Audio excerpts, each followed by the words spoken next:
नमस्कार प्रिय विद्यार्थियों, आज मैं डॉक्टर विनी शर्मा आपके सामने लेकर उपस्थित हुई हूँ राजनीति क्या है का द्वितीय वीडियो, जिसमें हम राजनीति क्या है इसके बारे में आधुनिक अवधारणा को लेकर के चलेंगे कि आधुनिक अवधारणाएं राजनीति को किस प्रकार से परिभाषित करती हैं। इससे पहले वाले वीडियो में हमने यह जानने का प्रयास किया था कि राजनीति का यूनानी दृष्टिकोण क्या है, प्राचीन भारतीय राजनीतिक विचारक जो है वो राजनीति को किस रूप से परिभाषित करते हैं और परंपरावादी दृष्टिकोण राजनीति को किस प्रकार से परिभाषित करते हैं।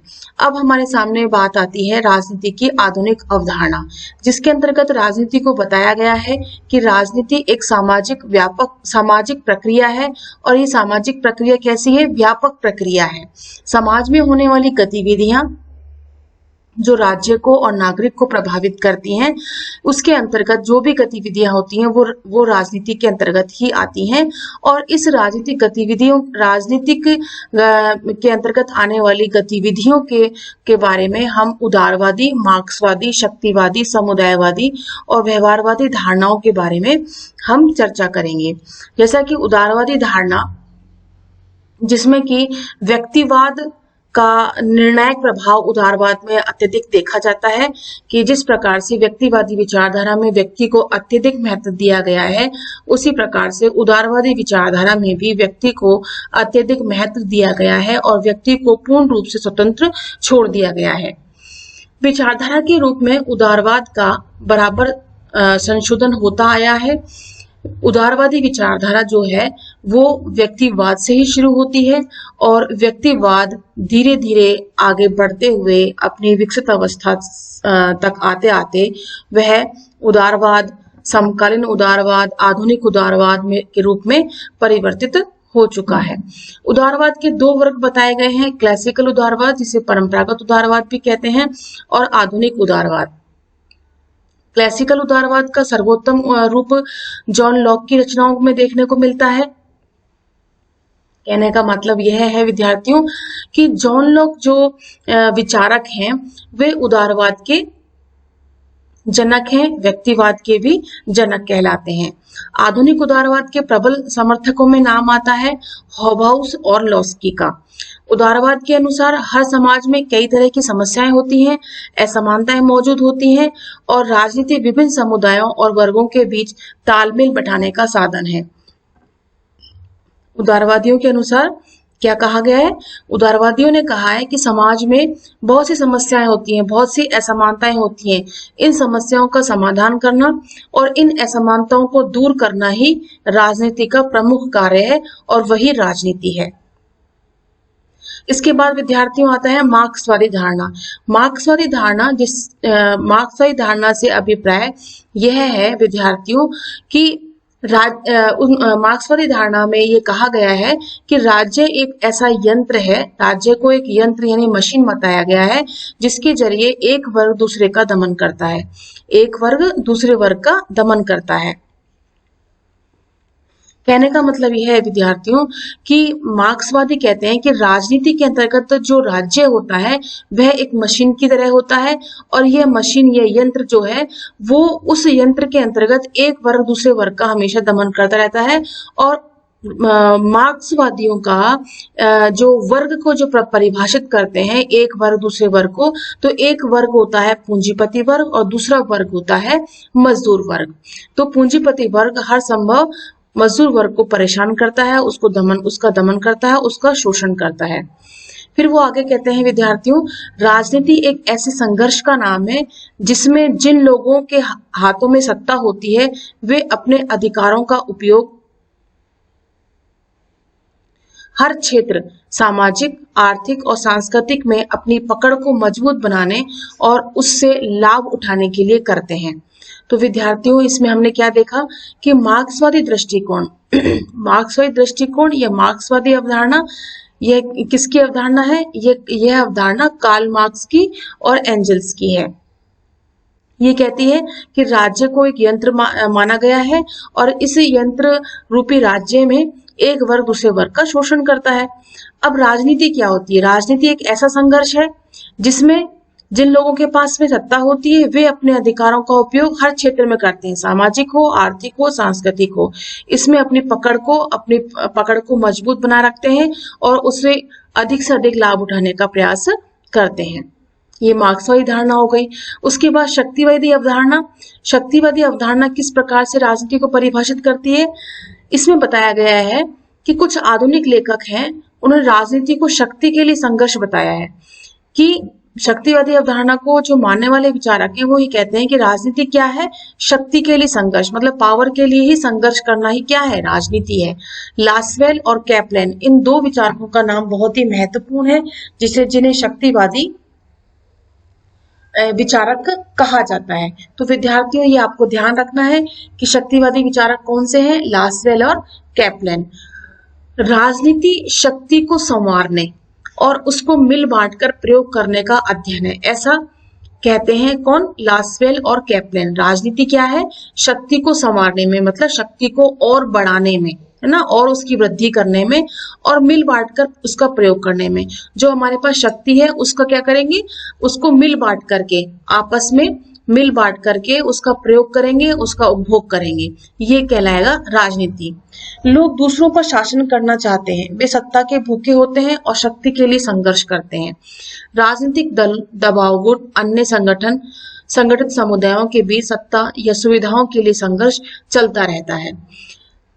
बर्नार्ड क्रीक है, वो कहते हैं किसको क्या मिलता है यह इस बात पर निर्भर करेगा कि उसने कितना प्रयत्न किया और वह समाज या सरकार पर कितना दबाव डाल सकता है। मतलब बर्नार्ड क्रीक कहते हैं कि कोई व्यक्ति या कोई मनुष्य कितना क्या करता है, कितनी मेहनत करता है या कितना कार्य करता है, उसको कितना मिलता है, ये इस बात पर निर्भर करेगा कि उसके प्रयत्न कितने प्रभावशाली हैं और वह किस प्रकार से सरकार को प्रभावित कर सकता है, अर्थात सरकार पर प्रेशर डाल सकता है, दबाव डाल सकता है। जिस प्रकार राष्ट्रीय स्तर पर सत्ता प्राप्ति का संघर्ष चलता रहता है, वैसे ही अंतर्राष्ट्रीय जगत में भी उखाड़ पछाड़ दिखने को मिलती है। बर्नार्ड क्रीक कहते हैं कि जैसे राष्ट्रीय स्तर पर, मतलब देश के स्तर पर सत्ता को पाने के लिए, जगह को पाने के लिए, पद को पाने के लिए हम एक दूसरे के साथ उछाड़ पछाड़ करते रहते हैं, उसी प्रकार से ही अंतर्राष्ट्रीय राजनीति में भी, वैश्विक राजनीति में भी इसी प्रकार से चलता है। राजनीति के अंतर्गत हम इन्हीं सब बातों का अध्ययन करते हैं। तो क्या मतलब हुआ विद्यार्थियों? शक्तिवादी दृष्टिकोण या शक्तिवादी अवधारणा को मानने वाले जो विचारक हैं, लासवेल और कैप्लेन, वो कहते हैं राजनीति क्या है? राजनीति सत्ता के लिए संघर्ष है, यानी कि राजनीति शक्ति को प्राप्त करने का ही एक संघर्ष है।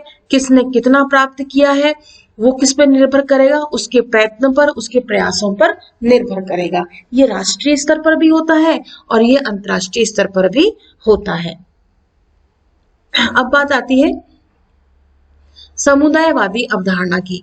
समुदायवादी अवधारणा जो समुदाय को प्रेफर करती है, ये कहती है उदारवादी विचारधारा व्यक्ति की स्वतंत्रता पर बल देती है। जैसा कि हमने पढ़ा ऊपर कि उदारवादी व्यक्तिवादी विचारधारा जिसमें व्यक्ति जो है सर्वोपरि होता है, व्यक्ति स्वतंत्र होता है, जबकि मार्क्सवादी धारणा कहती है कि वर्ग संघर्ष पर आधारित होती है। मार्क्सवादी अवधारणा किस पर आधारित है? वर्ग संघर्ष पर आधारित है। मतलब एक वर्ग दूसरे वर्ग का शोषण करता है, तो जो शोषित वर्ग है वो वर्ग संघर्ष करके प्रथम वर्ग को, यानी पूंजीपति वर्ग को धाराशायी कर देता है, यानी समाप्त कर देता है। इसी प्रकार से ए मैकेंटर है और अन्य समुदायवादी हैं। तो आप ये ध्यान रखिए, समुदायवादी धारणा में ए मैकेंटर का नाम आता है और ये कहते हैं इसने दोनों विचारधाराओं की आलोचना की है और कहा है कि समुदायों की महत्ता और व्यक्ति के सामाजिक परिवेश पर उन्होंने अधिक बल दिया है। मतलब ए मैकेंटर क्या कहते हैं कि समुदाय अत्यधिक महत्वपूर्ण है और सामाजिक परिवेश अत्यधिक महत्वपूर्ण है, वही राजनीति कहलाएगा। उदारवादी विचारक केवल व्यक्ति के अधिकारों की चर्चा करते हैं, जबकि समुदायवादी कहते हैं कि अपना ध्यान समुदाय के प्रति अपने कर्तव्यों पर केंद्रित करना चाहिए। कहने का तात्पर्य यह है ए मैकेंटर का कि हमें व्यक्ति यह वर्ग संघर्ष से मतलब नहीं है। हमें इस बात का ध्यान रखना चाहिए कि एक समुदाय में व्यक्ति अपना विकास कैसे कर सकता है, या उसके विकास के लिए कौन कौन सी सुविधाएं अर्जित की जा सकती हैं, उनके अधिकारों की रक्षा किस प्रकार से की जा सकती है। हमें सामुदायिक भावना को ध्यान में रखते हुए ही कार्य करना चाहिए, वही राजनीति होता है। इसी प्रकार से विद्यार्थियों, एक दृष्टिकोण और आता है, उसका नाम है व्यवहारवादी दृष्टिकोण।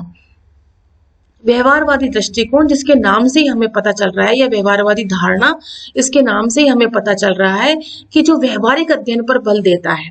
व्यवहारवादी दृष्टिकोण जो व्यवहारिक अध्ययन पर बल देता है, जो तथ्यों पर, आंकड़ों पर अत्यधिक ध्यान केंद्रित करता है।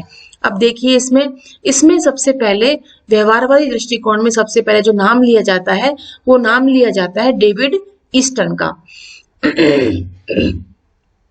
व्यवहारवादियों ने व्यवस्था विश्लेषण पर बल दिया है, और इन विद्वानों की धारणा यह है कि समूची राजनीतिक व्यवस्था का विश्लेषण ही राजनीति है। समूची राजनीतिक व्यवस्था, पूरी पॉलिटिकल जो सिस्टम है, उसका अगर विश्लेषण किया जाए तो वही सब कुछ राजनीति है। अब समूची राजनीतिक व्यवस्था में क्या आता है, जैसा कि हमने पढ़ा है कि पॉलिटिकल सिस्टम में क्या क्या आ जाएगा, जैसे कार्यपालिका आ जाएगी, व्यवस्थापिका आ जाएगी, न्यायपालिका आ जाएगी, जनता आ जाएगी, है ना, नागरिक आ जाएंगे, लोग आ जाएंगे जिस राज्य में हम रहते हैं। तो राजनीति को समझने की अधिक उपयोगी प्रणाली यह होगी कि राज्य के बजाय राजनीतिक व्यवस्था पर ध्यान केंद्रित किया जाए। विद्यार्थियों, इसमें यह बताया गया है कि हमें ना व्यक्ति पे ध्यान देना है, ना वर्गों पे ध्यान देना है, हमें संपूर्ण राजनीतिक व्यवस्था पर ध्यान केंद्रित करना है। यदि देखा जाए तो वास्तव में राज्य और राजनीतिक व्यवस्था, इन दो शब्दों से अलग अलग ध्वनियां निकलती हैं। जब हम राज्य कहते हैं तो हमारा अभिप्राय ये होता है कि राज्य के कार्यों और शासन के विभिन्न अंगों का अध्ययन करना। परंतु जब राजनीतिक व्यवस्था की यदि हम बात करते हैं तो इसका राजनीतिक व्यवस्था में जो अर्थ निकलता है वो बहुत ही व्यापक अर्थ निकलता है। राजनीतिक व्यवस्था में औपचारिक रूप से विधानमंडल, कार्यपालिका और न्यायपालिका का समावेश ही नहीं होता है, बल्कि इसमें आता है हर प्रकार की राजनीतिक गतिविधि। जैसा कि मैंने आपको भी बताया कि विधानमंडल, कार्यपालिका और न्यायपालिका, जिसमें जनता आती है, मतलब नागरिक आते हैं, लोग आते हैं, और उनके द्वारा की गई क्रियाएं प्रतिक्रियाएं, जैसे मान लो विधानमंडल है, कोई कानून बनाएगा, कार्यपालिका उसको लागू करेगी, न्यायपालिका न्याय देगी, और ये सब किस पे अप्लाई होता है, ये सब अप्लाई होता है जनता पे। और जनता के ऊपर जो क्रियाएं प्रतिक्रियाएं होती हैं, फिर वो वापस से फिर किसी ना किसी माध्यम से, जैसे राजनीतिक दल हैं, मतलब पॉलिटिकल पार्टीज हैं, दबाव समूह, प्रेशर ग्रुप्स हैं, ऐसी बहुत सी संस्थाएं हैं जिनके माध्यम से वे वापस अपनी विचारों को, अपनी मांगों को, अपनी डिमांड्स को, है ना, उनको कहाँ तक पहुंचाते हैं, फिर विधानमंडल, कार्यपालिका, न्यायपालिका तक पहुंचाते हैं। तो ये सभी सब जो मिलकर के जो व्यवस्था बनाते हैं, ये पूरी की पूरी राजनीतिक व्यवस्था के अंतर्गत आती है। तो व्यवहारवादियों ने राजनीतिक दलों, दबाव गुटों, जनमत, जनसंपर्क साधनों और युद्ध, कूटनीति और राजनीतिक विकास पर भी विशेष बल दिया है। तो कहने का क्या मतलब हुआ कि राज्य से जो ध्वनि निकलती है, वह ध्वनि हम ये कह सकते हैं कि संकुचित है, जिसमें हम शासन के विभिन्न अंगों तक ही सीमित रह सकते हैं। लेकिन जब राजनीतिक व्यवस्था की हम जब बात करते हैं तो उसमें राज्य के विभिन्न अंग भी आ जाते हैं, और राज्य के अंतर्गत जो पॉलिटिकल पार्टीज हैं, प्रेशर ग्रुप्स हैं, जनमत संग्रह हैं, जनसंपर्क के साधन हैं, और बहुत सारे डिप्लोमेट्स हैं और नागरिक हैं, लोग हैं, वो सभी जो हैं इस व्यवस्था के अंतर्गत आते हैं। इसके बाद बच्चों आता है राजनीति मूल्यों का आधिकारिक आवंटन है। इसी में ही है, ये व्यवहारवादी धारणा के अंतर्गत ही यह पॉइंट आ रहा है कि राजनीति क्या है, मूल्यों का आधिकारिक आवंटन। आधिकारिक क्या होता है, ऑथेंटिक, है ना, ऑथेंटिक। डेविड ईस्टन कहते हैं कि राजनीति का संबंध किससे है, मूल्यों के आधिकारिक आवंटन से।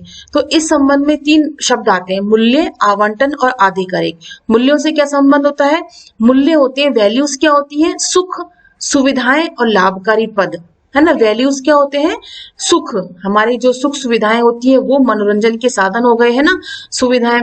लाभकारी पद, जैसे रोजगार के पद हो गए, जो जिसमें जिस पद पर हम नौकरी कर रहे हैं या जो हम कार्य कर रहे हैं, वो सब चीजें आ गई। आवंटन का मतलब क्या होता है, वे वस्तुएं होती हैं जो सरकार जो है उसे समान रूप से वितरित करती है। लोगों के बीच इन सभी वस्तुओं का वितरण किस प्रकार से किया जाए, है ना, वो हो गया आवंटन। वितरण का महत्व तभी होता है जब लोग उसे माने या स्वीकार करें। वितरण क्या होता है कि डिस्ट्रीब्यूट करना। सरकार क्या करेगी, ये जो सुख सुविधाएं हैं, लाभकारी पद हैं, ये क्या करेगी, ये उनको आवंटित करेगी, यानी वितरित करेगी। किनको करेगी, नागरिकों को करेगी, लोगों को करेगी। और ये तभी स्वीकार होंगी जब जनता उसको आधिकारिक रूप से उसे मानेगी। इसलिए ईस्टन ने आधिकारिक शब्द का प्रयोग किया है। उसका कहना है कि राजसत्ता का प्रयोग करने वाले व्यक्ति ही ऐसे निर्णय लेते हैं जो सभी के लिए क्या होते हैं, मान्य होते हैं, मतलब सबको जरूरी होते हैं मानने। हर राजनीतिक व्यवस्था में कोई बाध्यकारी शक्ति होती है। बाध्यकारी शक्ति क्या होती है, वो पॉलिसीज होती हैं, वो रूल्स होते हैं जो जनता को मान्य होते हैं। यहाँ यह बताने की कोशिश की गई है कि चीजें कम हैं और उन्हें चाहने वाले ज्यादा है। ये सभी जगह होता है। आप हर देश में देख लीजिए, हर राज्य में देख लीजिए, हर समाज में देख लीजिए, घर में भी देख लीजिए। हमारे पास वस्तु कम होती है लेकिन पाने वाले उसे और चाहने वाले जो होते हैं वो अत्यधिक होते हैं। लेकिन अब ऐसी स्थिति अगर होगी तो क्या क्या क्या समाज में किस प्रकार का वातावरण हो जाएगा, तनाव का वातावरण हो जाएगा, तनाव का वातावरण स्थापित हो जाएगा। क्यों, किसी के पास ज्यादा चीज चली जाती है, किसी के पास कम चीज चली जाती है। तो इस ये जो चीजें हैं, अर्थात ये जो वस्तुएं हैं जिनका वितरण किया जाना है, वो वितरण किस प्रकार से हो कि सभी को बराबर बराबर मिल जाए, जिसको जिस चीज की जरूरत है वो उसे प्राप्त हो जाए। इसके लिए क्या होना चाहिए, इसके लिए एक ऐसी बाध्यकारी शक्ति होनी चाहिए जो उसको माने। किसको माने, बाध्यकारी शक्ति के आदेश को वे लोग माने। अब आता है बच्चों, राजनीति वह माध्यम है जिसके जरिए तनाव को कम करने की कोशिश की जाती है। राजनीतिक सत्ता समस्याओं का कोई ऐसा समाधान ढूंढती है जिसे सब लोग स्वीकार कर लेते हैं। कहने का क्या मतलब हुआ कि जो राजनीतिक सत्ता है वो ये क्या करती है, वो समाधान ढूंढती है, वो एक सॉल्यूशन ढूंढती है कि किस प्रकार से इन समस्याओं का समाधान किस प्रकार से जुटाया जाए। कौन सी समस्याएं, वे समस्याएं कौन सी, वितरण की, आवंटन की समस्या। हमारे पास क्या है, हमारे पास सुख भी है, सुविधाएं भी हैं, लाभकारी पद भी हैं, कल्याणकारी योजनाएं भी हैं, नीतियां भी हैं, हर कुछ है हमारे पास। हमारे पास से मतलब सरकार के पास। लेकिन वो जनता तक किस प्रकार से उपलब्ध कराई जाए, ये कौन करेगा, ये करेगा बाध्यकारी शक्ति। वो बाध्यकारी शक्ति क्या है, पावर, सत्ता, अथॉरिटी, जिसे हम सरकार कहते हैं, जिसे हम राजनीतिक व्यवस्था कहते हैं। इसी को क्या कहा गया है, इसी को राजनीति कहा गया है। तो डेविड ईस्टन ने क्या कहा, राजनीति मूल्यों का आधिकारिक आवंटन है। समझ में आया विद्यार्थियों कि मूल्य जो हमारे पास है उनका आधिकारिक आवंटन, उनका वितरण इस प्रकार से होना चाहिए कि वो हर एक व्यक्ति उसको स्वीकार कर ले, उसको मान ले। अब बात आती है, संक्षेप में हम कहते हैं कि राजनीति के अंतर्गत सामाजिक जीवन के उन सभी पहलुओं की जांच की जाती है जो राजनीतिक संस्थाओं, राजनीतिक गतिविधियों व राजनीतिक प्रक्रियाओं से संबंध रखते हैं। क्या समझ में आया कि राजनीति के अंतर्गत सामाजिक जीवन के उन सभी पहलुओं की जांच की जाती है जो राजनीतिक संस्थाएं कौन सी होती हैं, पॉलिटिकल पार्टीज हो गई, दबाव समूह हो गए, हित समूह हो गए, है ना। राजनीतिक गतिविधियां क्या होती हैं, मांगे, डिमांड्स हो गई, नीतियां हो गई, पॉलिसीज हो गए, डिसीजंस हो गए, ये सब नीतियां, ये गतिविधियां हैं, प्रक्रियाएं, है ना। ये सभी चीजें इसके अंतर्गत, ये जो संबंध रखते हैं, ये सब किसके अंतर्गत आ जाते हैं, ये सब चीजें राजनीति के अंतर्गत, राजनीतिक जीवन में होने वाले, राजनीति के अंतर्गत होने वाली सामाजिक जीवन के ये क्रियाकलाप हैं। इसमें सभी प्रकार के संघ आते हैं, समुदाय आते हैं, राज्य आते हैं, राष्ट्र आते हैं, सरकार, राष्ट्रीय हित, युद्ध, शांति, अंतर्राष्ट्रीय राजनीति, अंतर्राष्ट्रीय संगठन, इन सभी को शामिल किया गया है। किसके अंतर्गत बच्चों, इसके अंतर्गत राजनीतिक संस्थाओं के अंतर्गत, गतिविधियों के अंतर्गत और प्रक्रियाओं के अंतर्गत। क्या क्या आ गया, संघ आ गई, है ना, समुदाय आ गए, राज्य आ गए, राष्ट्र आ गए, सरकार, राष्ट्रीय युद्ध, शांति, अंतर्राष्ट्रीय राजनीति, अंतर्राष्ट्रीय संगठन, ये सभी जो है इसके अंतर्गत शामिल हो जाते हैं। और ये सभी चीजें क्या है, ये सब चीजें, ये सभी जो गतिविधियां हैं, ये जो सभी संबंध है, ये क्या है, राजनीति है। अगर हम सरसरी दृष्टि से देखें तो राजनीति का संबंध सिर्फ सत्ता, सरसरी मतलब अगर हम मोटा मोटा देखें तो राजनीति क्या हो गई, राजनीति हो गई सत्ता, पावर, अधिकार, अथॉरिटी, कानून, लॉ। ये है सत्ता, क्या है, पावर। हमारे पास जब पावर आती है, पद आ जाता है, अधिकार, अथॉरिटी हमारे पास आती है, लॉ बनाने की हमारे पास अधिकार आ जाता है।